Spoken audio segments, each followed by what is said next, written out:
You paid top dollar for that whiskey, but if you shoot it back like cheap liquor, you are dumping half its flavor down the drain. Most drinkers get this wrong, missing out because of the glass they use, how they smell, and the habits they copy. Yet a simple change can reveal an entire new universe in your glass. What are the mistakes turning your expensive whiskey into a waste? And how do master distillers unlock every drop? The first mistake is hiding in plain sight, right in your hand. That trusty rocks glass, the one you grab for cocktails or a splash of bourbon, turns whiskey tasting into a guessing game. Its wide open mouth lets the aroma evaporate into the room before you can catch more than a whiff. Even a shot glass, designed for speed, gives you nothing but the sharpest alcohol. Most of what you taste in whiskey actually comes from smell, not your tongue.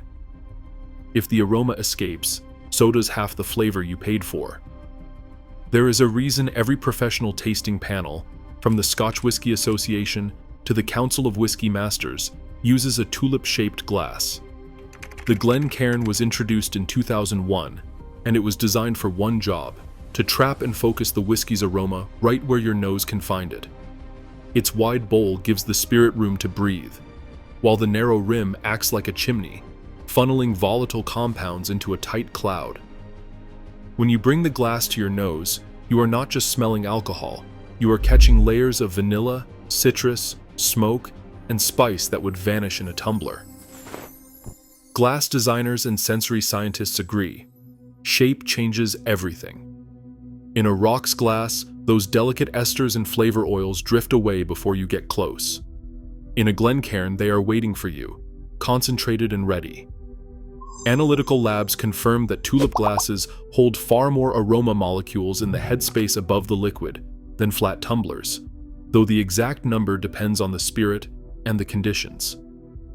The difference is obvious to anyone who tries the same whiskey side by side. Even blind taste panels consistently rate the Glencairn as the best for picking up subtle notes.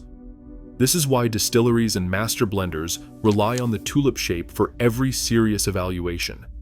It is not about snobbery or tradition. It is about unlocking what is actually in the glass. A $100 whiskey deserves more than a parking lot opening that lets the good stuff blow away. The right tool in this case is a simple switch. Trade the rocks glass for a Glencairn, and you will finally experience what the distiller intended.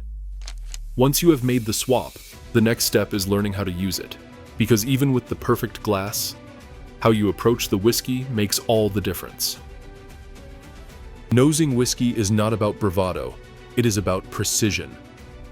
The first instinct for most drinkers is to shove their nose deep into the glass and inhale hard, chasing that first scent. But whiskey is not forgiving. Ethanol, the alcohol vapor rising off the surface, overwhelms your senses in seconds. The result is a blast of heat that numbs the very nerves you need to pick up subtle aromas. Your eyes might water, your nose burns, and after that everything smells the same. That is not complexity, it is anesthesia. Master distillers do not risk it. They approach the glass like it is holding secrets. Start with the glass a few centimeters below your nose, upright, and keep your mouth slightly open. This is not just for show. With your mouth open, air circulates more freely, letting some of the alcohol vapors escape while carrying delicate notes such as vanilla, citrus, and smoke up to your olfactory sensors. The nerves inside your nose are tuned to catch these fleeting molecules, but only if you give them a fighting chance. Take 2 short, gentle sniffs. Let the aromas rise naturally. Do not force them. If you feel a burn, you are too close or too aggressive. Pull back, reset, and try again. Now tilt the glass slightly and glide it from the bottom of your nose to the rim. Heavier, woodier scents tend to linger low in the glass, while lighter, fruitier notes gather near the top. This simple height scan lets you catch the full spectrum, one layer at a time. Here is a pro tip. Alternate nostrils. Most people do not realize that each nostril can pick up different aspects of the aroma. The body naturally cycles airflow, so switching sides can reveal hidden notes you would otherwise miss. Gentle, alternating sniffs keep your nose fresh and sensitive, preventing the quick adaptation that makes everything blur together. If you ever watch a master taster at work, you will see them pause between sniffs, sometimes even smelling their sleeve or a neutral surface to reset. They know that olfactory fatigue sets in fast, especially with high-proof spirits. The goal is to coax out the whiskey's character, not silence your senses with a wall of alcohol. Every short, careful pass over the glass reveals something new, a hint of spice, a trace of honey, a wisp of peat. This method is not about ritual or snobbery. It is about unlocking the whiskey's story, one gentle sniff at a time. The right glass gives you the opportunity, but the right nosing technique delivers the reward. Only after you have mapped the aroma should you think about what comes next, how to adjust the liquid, or how to taste it on the palate. For now, let your nose do the heavy lifting, and let the whiskey come to you. Adding water to whiskey isn't a sign of weakness. It's a tool used by master distillers to unlock hidden layers of aroma and flavor. The science is simple. A few measured drops of water break the surface tension in the glass, releasing flavor compounds that otherwise stay trapped in the liquid. This isn't about diluting your drink. It's about letting the whiskey reveal its full character. When water hits the surface, oils and esters rise, swirling into the air as a visible cloud. That's why a swirl after adding water often brings out new scents, orange peel, toasted nuts, or even fresh herbs, notes you might never notice in a neat pour. Laboratory studies back this up. Water helps push compounds like guaiacol to the surface, making smoky or spicy notes more pronounced. Even a drop or two can change the nose completely. This is standard practice in professional tastings, not a shortcut for beginners. As Richard Patterson, legendary master blender, puts it, if the guy who made the whiskey adds water, you can too. The next time you pour, try this small experiment. Taste the whiskey neat, then add a few drops of water and swirl. Notice how the aroma blooms. Permission granted. Science, not machismo, sets the rules here. A fresh bottle of whiskey can catch you off guard. That first pour, known among enthusiasts as the neck pour, often tastes hotter and sharper than you would expect, almost closed off, with the flavors feeling tight and the aroma dominated by alcohol. After years sealed in glass, the whiskey has not had a chance to breathe. Oxygen has not mingled with the liquid, so the volatile compounds, esters, aldehydes, and tannins, have not yet softened or integrated. Sensory panels and distillers have noticed that, over the course of a week or two, a newly opened bottle will mellow.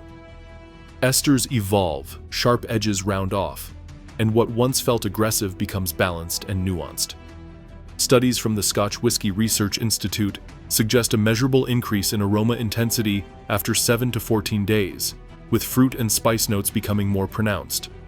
Some master blenders recommend revisiting a bottle after 2 weeks to experience its true character. The advice is simple. Do not judge your whiskey solely by the first sip out of a new bottle. Let time do its quiet work, and you will discover layers that were not there on day one. Drinking whiskey like water is the fastest way to miss what makes it special. The real secret is in the way you move it around your mouth. Master distillers call this the Kentucky Chew. Take a small sip, just enough to cover your tongue. Don't swallow yet. Instead, gently roll the whiskey over your tongue, cheeks, and gums for 5 to 10 seconds. Let it touch every surface. This isn't just about taste buds. Warmth from your mouth releases hidden compounds, and as you breathe out through your nose, the flavors bloom all over again. This is retronasal olfaction at work. Aroma molecules travel from the mouth up behind the palate, creating a second wave of flavor you'd never catch by gulping. Try it side by side. Pour one straight down, then chew the next. The first vanishes in a flash of heat. The second lingers, evolving from sweet to spicy to smoky as you exhale. That finish, what happens after you swallow, is where the best whiskeys show their depth. Once you experience the Kentucky Chew, you'll wonder how you ever settled for less. Right now, millions still treat top-shelf whiskey like a quick drink, missing the complexity distillers spend years crafting. Mastery isn't about rules, it is about attention. The science is clear. Your senses are the gateway. Rediscover what is in your glass. Taste with intention, and the whiskey world opens up. Cheers.